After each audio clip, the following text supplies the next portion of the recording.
नमस्कार। 2 बजे दोपहर 5 बड़ी खबर में आपका स्वागत है। मैं हूं आपके साथ ऋषभ राय। इसमें आपको पहली खबर बताएंगे पीएम मोदी की पोलैंड यात्रा से जुड़ी हुई। दूसरी खबर होगी भारत बंद की। तीसरी बड़ी खबर आपको भोपाल में जॉर्ज कुरियन के नामांकन से जुड़ी बताएंगे। और जहां चौथी खबर आपको चंपई सोरेन के बीजेपी में जाने को लेकर सस्पेंस से जुड़ी रहेगी। वहीं पांचवी और आखिरी बड़ी खबर यूपी में सड़क पर उतरे युवाओं को लेकर होगी। तो कुल मिलाकर ये 5 बड़ी खबरें 2 बजे दोपहर की। जहां पहली खबर में आपको बताएंगे प्रधानमंत्री मोदी पोलैंड के दौरे के लिए रवाना हुए हैं और पिछले 45 साल में पहले भारतीय प्रधानमंत्री हैं जो पोलैंड के दौरे पर जा रहे हैं। और साथ ही दूसरी बड़ी अपडेट होगी जहां आज भारत बंद का आह्वान किया गया है। दलित समुदाय लगातार एससी में आरक्षण यानी अनुसूचित जातीय में आरक्षण में क्रीमी लेयर लागू होने के मामले पर जो सुप्रीम कोर्ट ने फैसला सुनाया है उसको लेकर नाराज है, आक्रोश है और दलित समुदाय द्वारा भारत बंद का आह्वान किया गया जिसका समर्थन तमाम विपक्षी दलों ने किया है। साथ ही तीसरी खबर आपको बताएंगे जहां जॉर्ज कुरियन ने नामांकन फॉर्म जमा कर दिया है। उनके साथ मुख्यमंत्री मोहन यादव समेत तमाम और भी नेता मौजूद रहे। चौथी खबर बताएंगे सोरेन पर सस्पेंस बरकरार है। पांचवी खबर यूपी में सड़क पर युवा उतर आए। और विस्तार से खबरों की ओर रुख करेंगे जहां भारत के प्रधानमंत्री नरेंद्र मोदी पोलैंड और यूक्रेन की यात्रा पर हैं। प्रधानमंत्री मोदी ने रवाना होने से पहले कहा कि यूक्रेन में संघर्ष के शांतिपूर्ण समाधान पर चर्चा करेंगे क्योंकि भारत शीघ्र शांति और स्थिरता चाहता है। पीएम मोदी अपनी यात्रा की शुरुआत पोलैंड से करेंगे जो 45 वर्षों में किसी भारतीय प्रधानमंत्री की इस देश की पहली यात्रा होगी।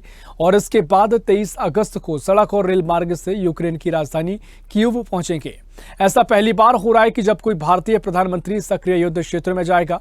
1991 में यूक्रेन के स्वतंत्र होने के बाद ये किसी भारतीय शासनाध्यक्ष की पहली यात्रा भी होगी। और पीएम मोदी ने यूक्रेन दौरे को लेकर कहा कि यूक्रेन संघर्ष के शांतिपूर्ण समाधान पर राष्ट्रपति जेलेंस्की के साथ अपने विचार साझा करने के लिए उत्सुक है। पीएम मोदी की यात्रा रूस के राष्ट्रपति व्लादिमीर पुतिन के साथ भारत रूस शिखर सम्मेलन के लिए 8-9 जुलाई की यात्रा के बाद हो रही है। तो प्रधानमंत्री नरेंद्र मोदी यूक्रेन के दौरे पर रहेंगे, उसके साथ ही पोलैंड पहुंचेंगे प्रधानमंत्री मोदी। और इस दौरे की खास बात यह है कि पिछले 45 साल में पहले ऐसे भारतीय प्रधानमंत्री होंगे पीएम मोदी जो कि पोलैंड के दौरे पर जा रहे हैं। और उससे भी महत्वपूर्ण दौरा उनका यूक्रेन का है क्योंकि यूक्रेन में लगातार रूस और यूक्रेन के बीच में जंग के हालात हैं और इन हालातों के बीच में पीएम मोदी का यह दौरा काफी महत्वपूर्ण हो जाता है। पीएम मोदी संघर्ष के शांतिपूर्ण समाधान की वकालत करेंगे और इसका जंग का समाधान हो इसको लेकर पीएम मोदी ने अपनी राय दी है कि वो उत्सुक हैं और समाधान पर वो चर्चा चाहते हैं। और इसी खबर पर और भी जानकारी के लिए दिल्ली से हमारे सहयोगी तनु बालियान हमारे साथ लाइव जुड़ गई है। तनु, प्रधानमंत्री मोदी का आज यूक्रेन का दौरा होगा और साथ ही पोलैंड पहुंचेंगे। काफी महत्वपूर्ण दौरा, कई महत्वपूर्ण बातें इस दौरान कही जा रही हैं। यूक्रेन और रूस में जो हालात बने हुए हैं इस बीच में पीएम मोदी का दौरा किस तरीके से रहेगा। साथ ही पोलैंड को लेकर काफी चर्चा है कि 45 साल में कोई भारतीय प्रधानमंत्री नहीं पहुंचा है, उनका पहला दौरा है। क्या कुछ पीएम मोदी का दौरा रहने वाला है, क्या कुछ खास बातें दौरे की? बिल्कुल ऋषभ, देखिए जिस तरीके से प्रधानमंत्री पहले पोलैंड जाएंगे और उसके बाद वो यूक्रेन जाएंगे। दोनों ही जो दौरे हैं प्रधानमंत्री के वो काफी इंपॉर्टेंट इसलिए भी हो जाते हैं क्योंकि देखिए अगर पोलैंड का मैं जिक्र करूं तो पहली बार ऐसा हो रहा है कि 45 इयर्स में कोई प्रधानमंत्री यानी कि भारतीय प्रधानमंत्री पोलैंड जा रहा है। और देखिए पोलैंड से भारत के रिश्ते काफी अच्छे हैं। अगर मैं 1940 के दूसरे युद्ध का जिक्र करूं तो उस समय जो पोलैंड की महिलाएं थी उनको भारत में जो है वो शरण दी गई थी। तो काफी अच्छे रिश्ते हैं और काफी मुद्दों पर जो है वो चर्चा होगी। लेकिन उससे भी इम्पोर्टेंट देखिए यूक्रेन का मैं जिक्र कर देती हूँ। यूक्रेन में जिस तरीके से देखिए युद्ध के हालात बने हुए हैं, ऐसी ऐसी तस्वीरें वहां से सामने आई जो अपने आप में दिल को दिमाग को झंझोड़ कर रख देती है। वो दृश्य देखा ही नहीं जा रहा था लेकिन लगातार हमने पीएम मोदी की पोस्ट भी देखी और लगातार वो कह भी रहे थे कि वो हमेशा ही शांति और स्थिरता की अपील कर रहे थे कि यूक्रेन में शांति जो है वो फिर से लौट आए और वहां पे जो स्टेबिलिटी है वो बनी रहे। तो इस बातों का उन्होंने अभी थोड़ी देर पहले भी जिक्र किया था यात्रा पे रवाना होने से पहले और वो अक्सर अपने भाषणों में हमेशा जिक्र करते आए हैं। और अगर भारत की बात की जाए तो देखिए रूस और यूक्रेन दोनों के साथ ही काफी अच्छे रिश्ते हैं। तो जब वो वहां पर यूक्रेन पे पहुंचेंगे और सड़क मार्ग के द्वारा वो जा सकते हैं वहां पर, तो देखिए जब उनकी मुलाकात होगी राष्ट्रपति से तो तमाम मुद्दों पर चर्चा होगी। लेकिन सबसे इम्पोर्टेंट जो मुद्दा रहने वाला है वो ऋषभ यही रहने वाला है कि जो शांति वहां पे में बहाल की जाए। और देखिए पोलैंड के लिए काफी इंपॉर्टेंट हो जाता है क्योंकि जो अभियान गंगा चलाया गया था 2021 की अगर मैं बात करूं तो उस समय जो है पोलैंड ने बहुत हेल्प करी थी, क्योंकि वहां पे पोलैंड में 25,000 जो है वो भारतीय रहते हैं, जिसमें से 5,000 जो है वो स्टूडेंट्स भी हैं। तो पोलैंड ने हमारी बहुत हेल्प करी थी उन छात्रों को जो है वो स्वदेश वापसी के लिए। तो काफी इंपॉर्टेंट रह जाता है। देखने वाली बात होगी कि और वो कौन कौन से पॉइंट्स होंगे जिस पर डिस्कशन होगा, क्योंकि दोनों देशों के संबंध ऋषभ बहुत अच्छे हैं, उनको और मजबूती मिले, इन तमाम विषयों पर वहां पर चर्चा होगी। निश्चित तौर पर दोनों महत्वपूर्ण बातों का जिक्र आपने किया और निश्चित तौर पर देखिए पीएम मोदी ने भी कहा कि वो अगर यूक्रेन पहुंचेंगे तो राष्ट्रपति जेलेंस्की से चर्चा के लिए काफी उत्सुक हैं।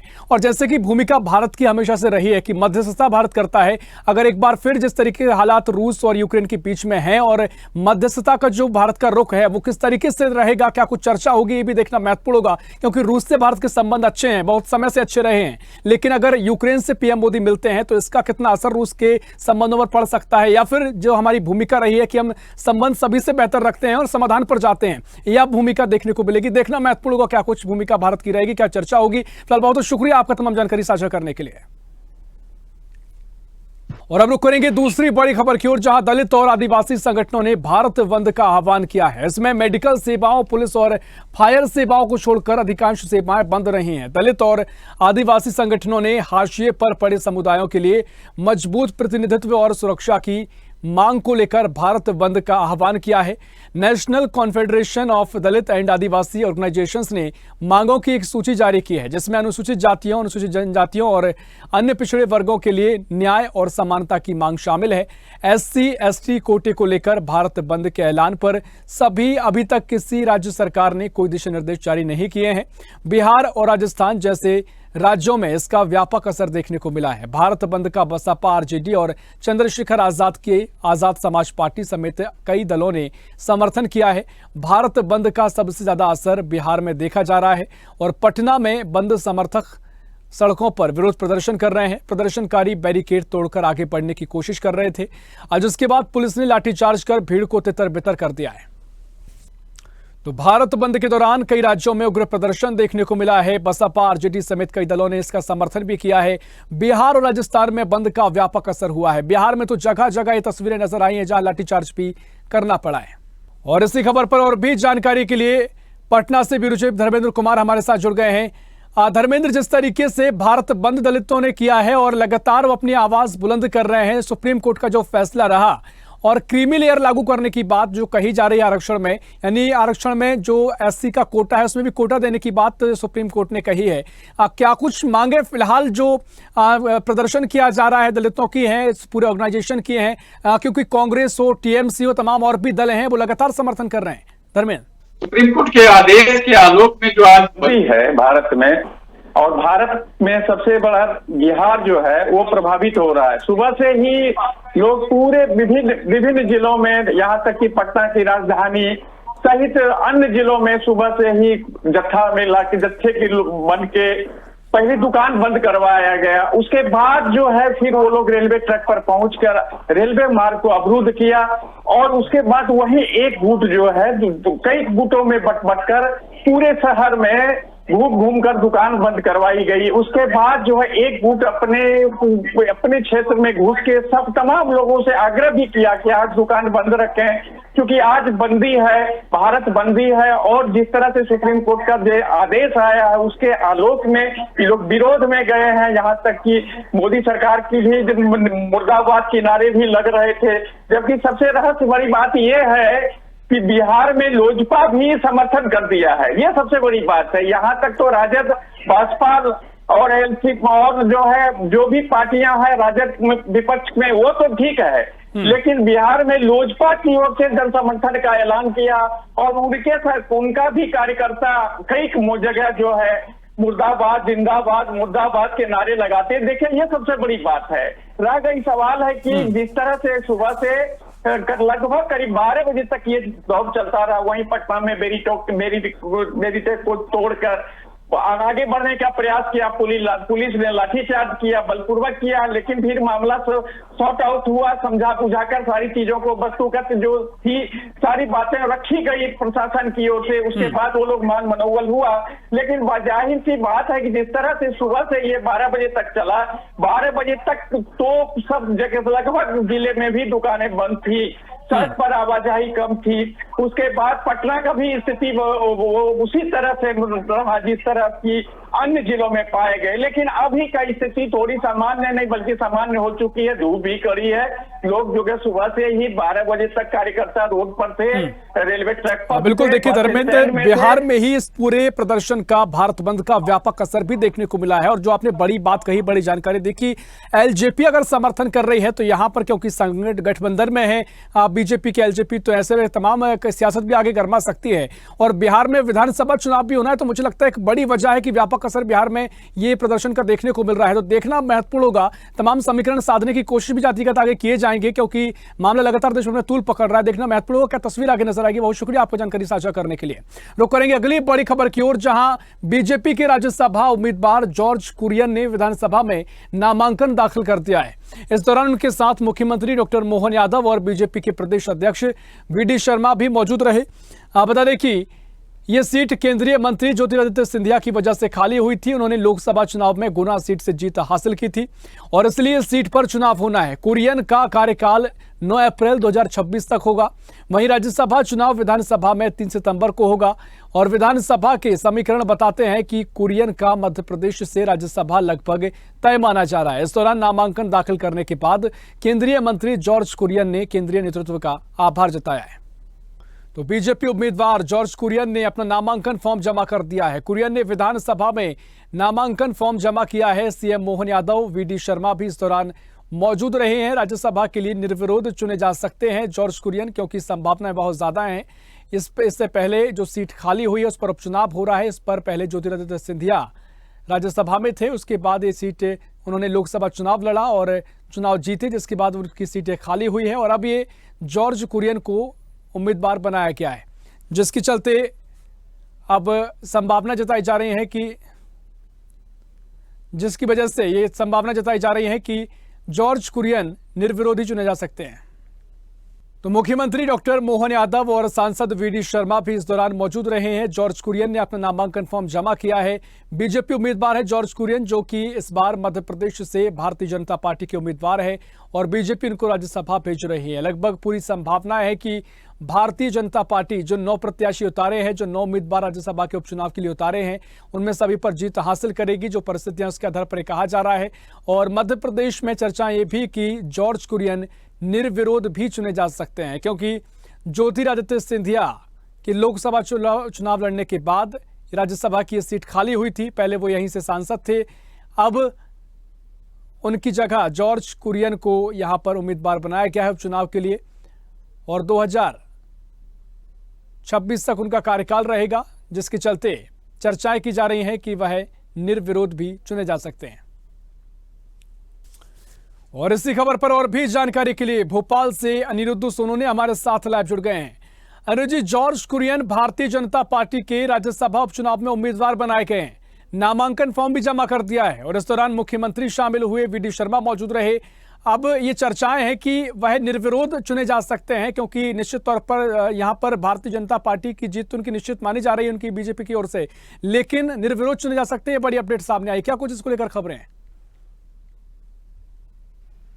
देखिए, जहां तक राज्यसभा सदस्यों की बात करें तो संख्या बल के हिसाब से मध्य प्रदेश विधानसभा में 230 विधायकों की संख्या बल के हिसाब से भारतीय जनता पार्टी के 160 विधायक से ऊपर हैं, जिसमें मुख्यमंत्री खुद शामिल है। इस हिसाब से 11 सीटें राज्यसभा की आती हैं, जिसमें से 8 सीटें भारतीय जनता पार्टी के पास हैं। और देखा जाए तो आज नॉमिनेशन फाइल किया है जॉर्ज कुरियन, जो केरल और भारतीय जनता पार्टी के सीनियर नेता हैं। उन्होंने अपना नॉमिनेशन फाइल किया मध्य प्रदेश विधानसभा में। उनके साथ डॉक्टर मोहन यादव मध्य प्रदेश के मुख्यमंत्री मौजूद थे और मुख्यमंत्री डॉक्टर मोहन यादव के साथ 50 नेता उनके प्रस्तावक बने, जिनमें केंद्रीय मंत्री पूर्व केंद्रीय मंत्री फग्गन सिंह कुलस्ते थे, सुरेश पचौरी थे, शिक्षा मंत्री मध्य प्रदेश के राव उदय प्रताप सिंह, डिप्टी सीएम जगदीश देवड़ा, तमाम ऐसे 50 छोटे बड़े नेता थे, मंत्री थे, जो कि डॉक्टर मोहन यादव के साथ जॉर्ज कुरियन के प्रस्तावक बने। आज उन्होंने अपना नॉमिनेशन फाइल कर दिया है और नॉमिनेशन फाइल करने के पहले सुबह सबसे पहले वो मुख्यमंत्री से मिलने उनके निवास पे पहुंचे। इसके बाद वे भारतीय जनता पार्टी के मध्य प्रदेश के प्रदेश कार्यालय गए थे और यहां से जॉर्ज कुरियन मुख्यमंत्री के साथ खुद विधानसभा पहुंचे। उन्होंने अपना नॉमिनेशन फाइल किया और वे निर्विरोध चुने जाएंगे, ऐसी पूरी संभावना। और ये सीट जो रिक्त हुई थी वो केंद्रीय मंत्री ज्योतिरादित्य सिंधिया, जो कि लोकसभा में गुना से लड़के सांसद बन चुके हैं, उनके स्थान पे खाली हुई थी, जिसमें जॉर्ज कुरियन आ गए। और देखा जाए तो जॉर्ज कुरियन जो केरल के बड़े नेता हैं कि राज्यसभा से मध्य प्रदेश से चुने जाने के पहले तमिलनाडु के बड़े नेता एल मुरुगन भी मध्य प्रदेश के ही कोटे से राज्यसभा में गए। यानी केरल और तमिलनाडु दोनों ही दक्षिण के प्रमुख राज्यों का नेताओं का मध्य प्रदेश से राज्यसभा चुना जाना, वहां के नेताओं का प्रतिनिधित्व मध्य प्रदेश से करना एक बड़ी अच्छी बात है, ऐसा भारतीय जनता पार्टी के नेता और मुख्यमंत्री डॉक्टर मोहन यादव का खुद कहना था। और 3 सितंबर को रिजल्ट आएगा और उस दिन डॉक्टर मुरुगन के साथ साथ अब केरल के बड़े नेता जॉर्ज कुरियन भी मध्य प्रदेश से राज्यसभा में एंटर कर जाएंगे। निश्चित तौर पर जो चर्चा है कि निर्विरोध चुने जाएंगे, संभावनाएं भी यही दर्शाती हैं। देखना महत्वपूर्ण होगा क्या कुछ तस्वीर आगे की रहेगी। फिलहाल बहुत शुक्रिया आपका जानकारी साझा करने के लिए। और अब बात अगली बड़ी खबर की, जहां झारखंड के पूर्व मुख्यमंत्री और हेमंत सोरेन सरकार के चंपई सोरेन के अगले कदम को लेकर सस्पेंस बरकरार है। दूसरी तरफ राज्य के राजनीतिक हालात को लेकर सत्तारूढ़ गठबंधन से लेकर बीजेपी के कैंप में सुबह से लेकर देर शाम तक रणनीति बनाने और बैठकों का दौर चलता रहा। इस दौरान चंपई सोरेन 2 दिन पहले अचानक दिल्ली पहुंचे थे, तो इस बात की चर्चा थी कि वे झारखंड मुक्ति मोर्चा के 4 अन्य विधायकों के साथ बीजेपी में शामिल होने वाले हैं।